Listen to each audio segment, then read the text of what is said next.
A 24-year-old woman meets a charming older man online. He's smart, poetic, and seems perfect. But behind the facade, lies, betrayal, and a double life. And when the truth comes out, so does the perfect revenge.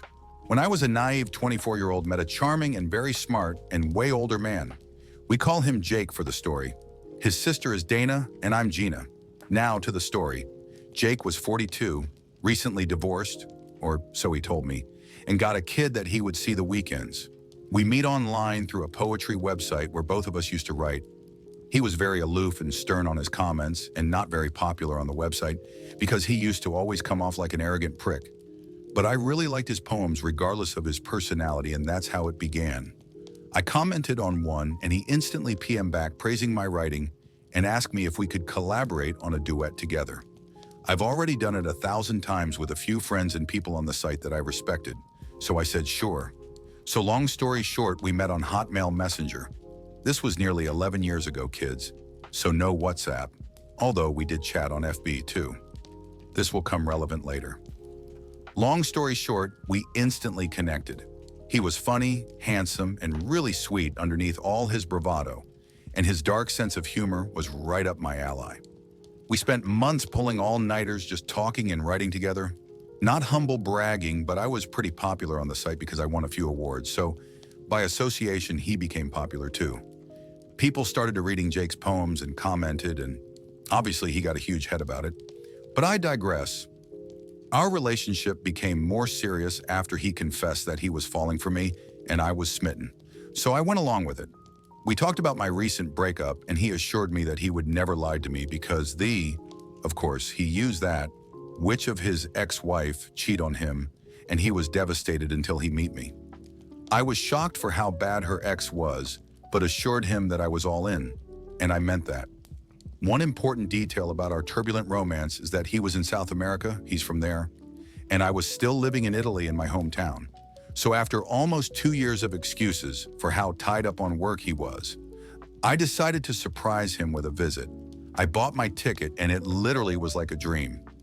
He picked me up, we kiss, hug, and he took me to his beach house, which would have been my first red flag, but I was dumb, young, and in love.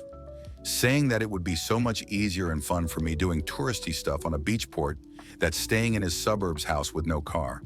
Because I told him in such a short notice that he didn't have the time nor the means to take time off, which again, blatant lie because he was one of the partners of the company.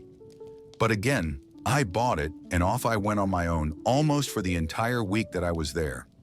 He only spent one night with me and the rest of the week just picked me up from whatever it was that I ended up wandering, and we hang out for a few hours, have sex, and then he just drops me off on the house. I know that most of you are thinking, come on OP, just get your head out off your arse and realize what a bunch of BS that is.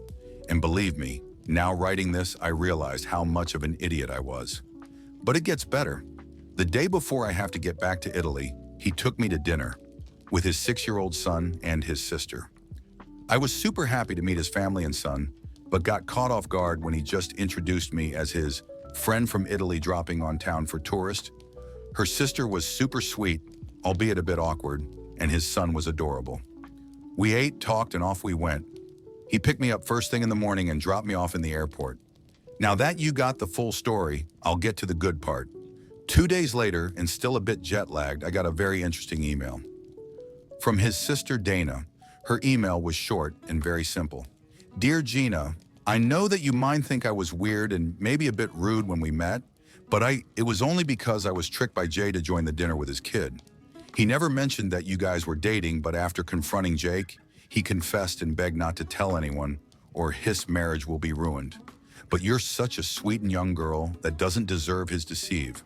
Jake is still married and never left their home. Don't take just my word for it. And Dana sent me pictures of his real FB profile and surprise. The perfect little family. I thanked her and shut down my computer. I was devastated. I really thought Jake was the love of my life and was seriously considering moving there. I spent all night crying and drinking wine until I get myself the worst migraine. But the heartbreak lasted about 12 hours. At 4 a.m., I got up, shower, make a pot of fresh coffee, and started planning my revenge. I was hurt, yes, but also so angry that he not only deceived me, but dragged his sister and his innocent child in his lie. I was at the other side of the world, and I didn't have the money to pay someone to kick his arse or egg his car. But as my Sicilian father would say to me, if someone slaps you, don't turn the other cheek. Cut off their fucking hand. And so I did. Cue my sweet revenge. I sat down on my desk and turned on the computer and logged in his Hotmail. I didn't have the password, but I knew him well enough to answer his 3 security questions on the section, forgot password, 1, 2, 3 bum baby. I'm in and holy shitty. This arrogant piece of human crap was not only dating me, but other 2 girls. I quickly logged onto his FB too because he had everything linked. The naivety. So I quickly changed all his passwords to I'm a prick and discovered that his personal email was also connected to his work account. I dug through his emails for 2 hours. This idiot never erased anything, so he had more than 5,000 emails. Until I found something very interesting. The girls he was also seeing and their very hot email exchanges. Dick pics included. So what did I do? You guessed, I crafted a very lengthy and explicit email with pics and chat logs attached confessing to Jake's wife, posting as him obviously, begging for forgiveness and declaring how much of shitty person I was, and as a proof of my willingness to change and transparency was sending this email to the girls too.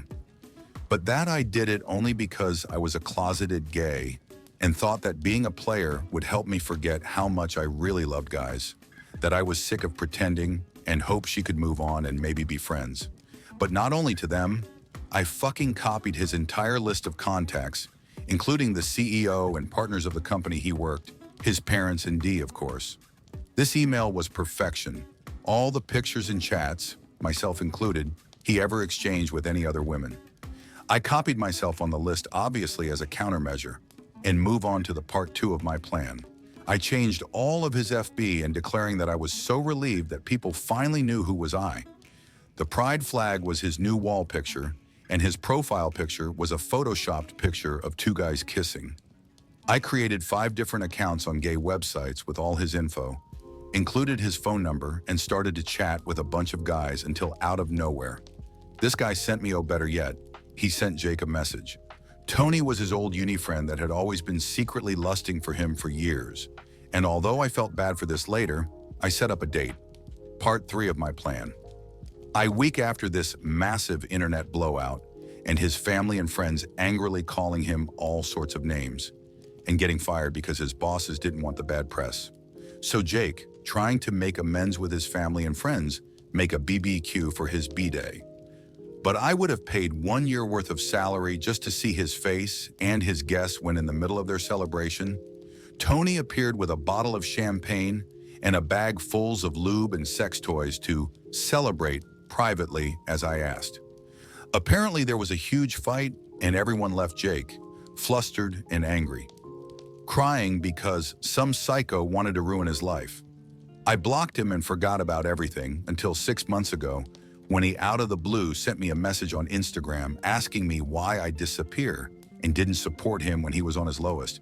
And oh boy, the satisfaction I felt when I only replied back. Sorry, Jake, but I think everything you got was karma for all the lies and time wasted you feed me. Good luck, and BTW, it was always me. I then blocked him and made my account private. Jake did try to call a few mutual friends to try to get them to give him my number, but they ignore him. They also got the infamous email. So yeah, I got my revenge and I was worth every single hour. I know, I'm effing petty edit 1. And for those who think making him appear gay was wrong of me, let me tell you that it was only because of his very machismo attitude and homophobic personality. And because sadly for most Latin males, there's nothing worse than gay people. I am 100% with the LGBTQ+ community and love and support them dearly. Edit 2. Wow, okay, let me clarify a few points so all the people on the back can put down the pitchforks. I never outed Tony. He was very much outside the closet since he was 12 years old. And on said BBQ, he was never beaten, abused, or in danger.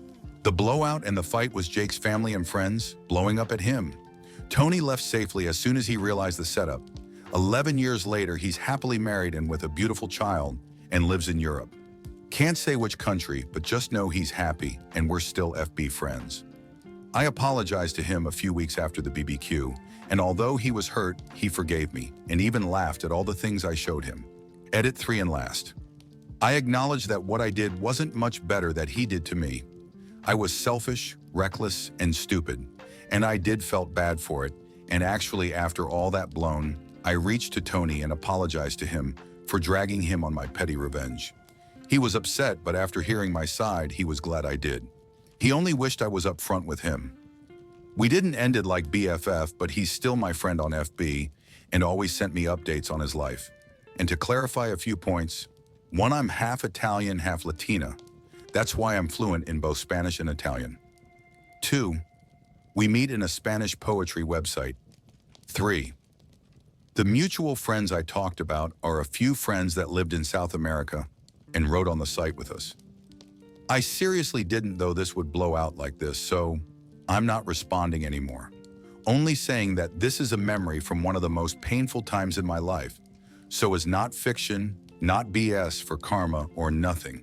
This is a memory from a person I'm not anymore. In the end, the truth was exposed, the damage was done, and karma did its job. Years later, he still tried to reach out, but some doors are meant to stay closed.